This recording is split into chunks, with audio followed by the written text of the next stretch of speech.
Nakatira ka sa isang mundong walang manloloko. Maging ang mga ad na nakapaskil sa pader na nag-aalok ng malaking pera kapalit ng anak. O yung mga sinisend sa'yo ng kaibigan mo, na isang app kung saan makakakuha ka raw ng cellphone sa isang S lang. O kahit pa yung mga mobile game na makakakuha ka ng libu-libong pera pag nag-level up ka. Lahat ng mga iyan ay totoo. Dahil lang iyan sa natanggap mong blessing mula sa system. Hindi ka kailanman maloloko. Kung may sino mang susubok na lokohin ka, magiging totoo ang lahat ng sasabihin nila, gaano man ito kasinungalingan. Sa mga sandaling ito, nakatanggap ka ng isang text. Pagbukas mo, laking gulat mo, galing ito kay Qin Shi Huang. Sabi niya, na-trap daw siya sa underworld. At kailangan niya ng 300 piso para makatakas. Kapag nagtagumpay siyang makatakas, agad niyang ibabalik ito bilang 3 milyon. At ipapakasal pa niya sa iyo ang kanyang apo sa talampakan. Noong una, gusto mo sanang pagtripan lang ang scammer. Pero nang maalala mo ang blessing mula sa system, tinransfer mo ang natitira mong 300 piso. Pagkatapos noon, nag-scroll ka na ng mga short video. Para tingnan kung makakahanap ka ng isa o dalawang manloloko. Sakto namang may biglang nag-pop up na ad sa phone mo. Naniniwala ka bang pwedeng kumita sa paglalaro? Sa laro naming ito, makakatanggap ka agad ng 100 pisong hongbao pagka-login. Pag-level up para makakuha ng cash. Walang minimum withdrawal. Tinitiyak naming hindi kami scam. Pagkatapos mong mapanood, biglang nanlaki ang mga mata mo. Dahil ang mga ganitong ad ay kalimitang panloloko lang. Pinapanood ka lang nila ng paulit-ulit ng mga ad para sa mga cash reward. Sa simula, bibigyan ka nila ng ilang piso. Pagkatapos, ilang sentimo na lang. Sa madaling salita, hinding-hindi mo maaabot ang kailangang halaga para makapag-withdraw. Pero sinabi sa ad na hindi sila nanloloko. At ikaw naman, may basbas mula sa system. Hindi ka kailanman maloloko. Kung gayon, lahat ng ito ay totoo. Kaya naman, walang pag-aalinlangan mong pinindot ang laro. Agad na may lumabas na pop-up ng 100 pisong cash reward. Diretso mong pinili ang withdraw. Maya-maya lang, nadagdagan ng 100 piso ang bank account mo.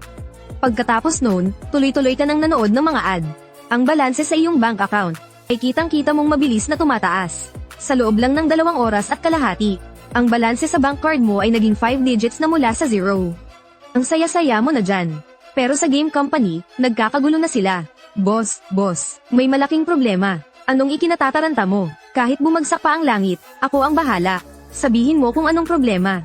May nag-cash out ng mahigit 20,000 sa laro natin. Ano namang big deal dyan? Hindi ba't patunay lang yan na maganda ang traffic natin? Bilang boss ng kumpanya, hawak niya ang ilang mga laro sa market. Ang layunin lang naman ay lokohin ang mga tao na mag-click ng video para kumita sa ad revenue. Pero iisang tao lang ang nag-withdraw ng lahat niyan. Ano? Dali-daling binuksan ni Yang Dianfeng ang computer niya para i-check. Nakita niyang puro withdrawal records ng iisang account ang laman ng buong screen. 21,000, matagumpay sa kabuuan, umabot na sa mahigit 20,000 ang nai-withdraw niya. At patuloy pang tumataas ang halaga ng wini-withdraw niya. Nang makita ito, agad na nagdilim ang mukha ni Yang Dianfeng. Bilis, i-post niyo ang server ngayon din. Bilisan mo, alamin mo kung ano talaga ang nangyayari. Boss, nahanap na po namin ang dahilan. Isang linya po ng code ang may mali. Ang manga cabinet ni Little Orange. Dahil dito, nagkaproblema ang data ng laro. Aayusin po namin ito sa lalong madaling panahon.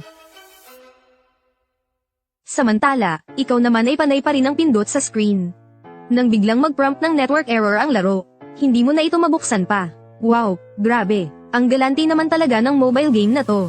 Isang hapon lang, comfortable na akong kumita ng 20 hanggang 30,000. Kung araw-araw ganito, hindi ba't madali lang akong kikita ng milyon-milyon sa isang taon? Pagkatapos, inilagay mo ang laro sa isang folder, at pinangalanan mo itong ATM machine.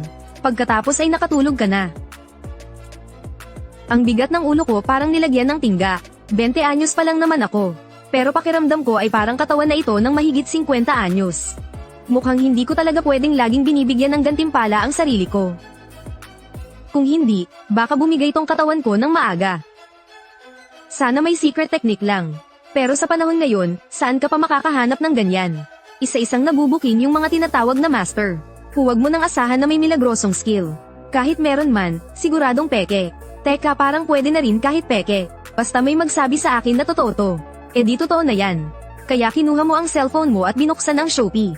Nag-search ka ng martial arts secret manuals. At nakita mong hindi lang pala mayroong Master the Mighty Vajra Palm in 3 hours. Mayroon ding learn pressure points without asking for help. Master the Fireball Jutsu in 10 minutes. At may libre pang 72 Shaolin skills. Lahat ay free shipping. Sa halagang 99 pesos lang. Dahil sa sobrang sulit ng offer ng seller, nag-place ka agad ng order ng walang pag-aalinlangan. Pagkatapos, tinignan mo kung naayos na ba ang ATM game. Samantala, sa kabilang banda, ang boss ng Laming Network Company. Pagkatapos ng magdamag na pagtatrabaho ng mga tauhan niya, sa wakas, naayos na nila ang bug sa laro, at nagsimula na ulit ang normal na operations. Pero nang buksan ni Yang Dianfeng ang admin panel, para tingnan kung kumusta ang data para sa araw na ito, nakita niyang maganda ang traffic, hindi niya napigil ang mapangiti. Pero nang tingnan niya ang wallet sa system, bigla siyang natigilan. Naaalala niya, kahapon may libo-libong piso pa sa account. Pero ngayon, kalahati na lang ang natira. At nang tingnan niya ang withdrawal records, iisang account lang ang nag-withdraw ng lahat. I kick nyo, bilis. I kick nyo yung account na yan. Sabihan nyo yung nasa server. Ipatingnan niyong maigi ulit sa akin lahat ng game client at network. Kailangan niyong mahanap ang problema. Bilis na, sa dorm. Komportable kang nakakuha ng mahigit 10,000. Bigla mong napansin na hindi ka na naman makapag-login sa laro. Ba't di na naman ako makapasok? Hayaan na nga 10,000 naman sa isang araw. Kailangan kong bigyan ng premyo ang sarili ko ngayong gabi. Teka, nasaan na ba ang mga scammer? Gusto ng mga manloloko na makakuha ng pera. Gusto ko namang magpaloko. Hi. Bakit kaya hindi kami magtagpo? Kaysa naman hanapin ko pa ang mga manloloko sa buong mundo. Mas mabuti pang hayaan kung sila ang makahanap sa akin. Kaya nag-iwan ka ng mensahe sa iba't ibang malalaking forum. Kailangan ko ng pera. Mayroon bang netizen dyan na pwedeng tumulong sa akin?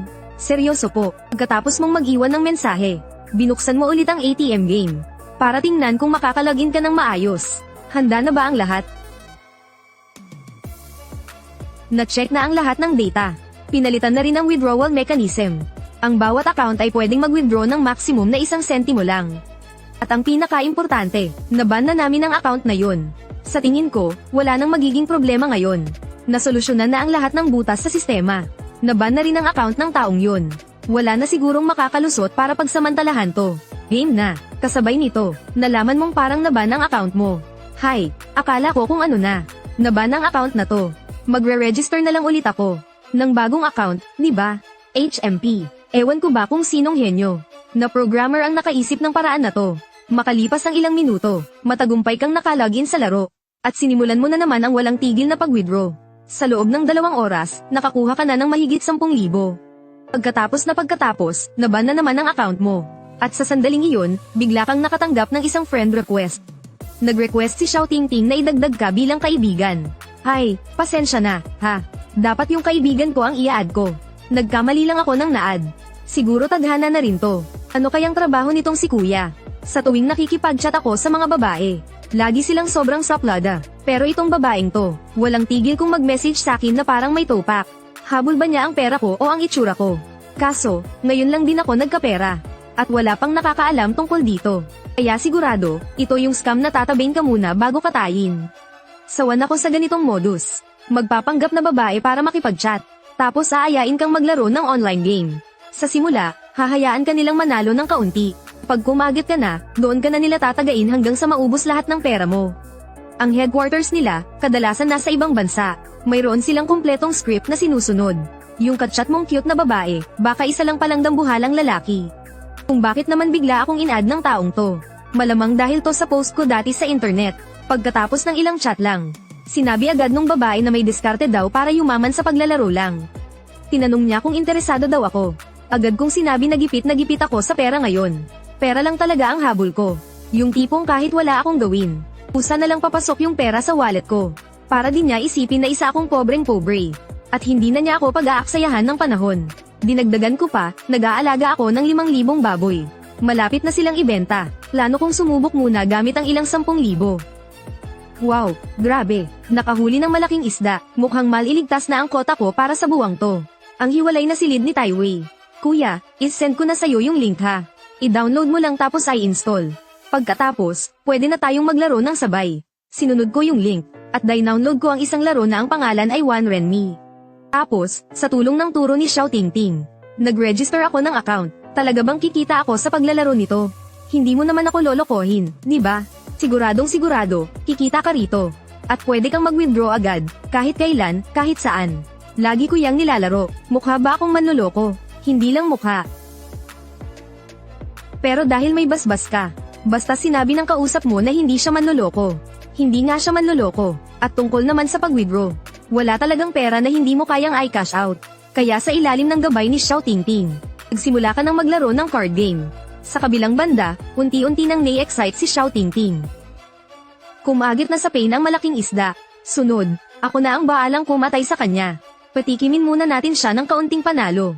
Sa mga ganitong klaseng investment scam, basta umabot na sa puntong ito, kadalasang nabibitag na sila. Sa pinakamababa, daan-daang libo. Sa pinakamalaki, milyon-milyon. Napakaraming tao na ang naloko at naubos ang lahat ng yaman.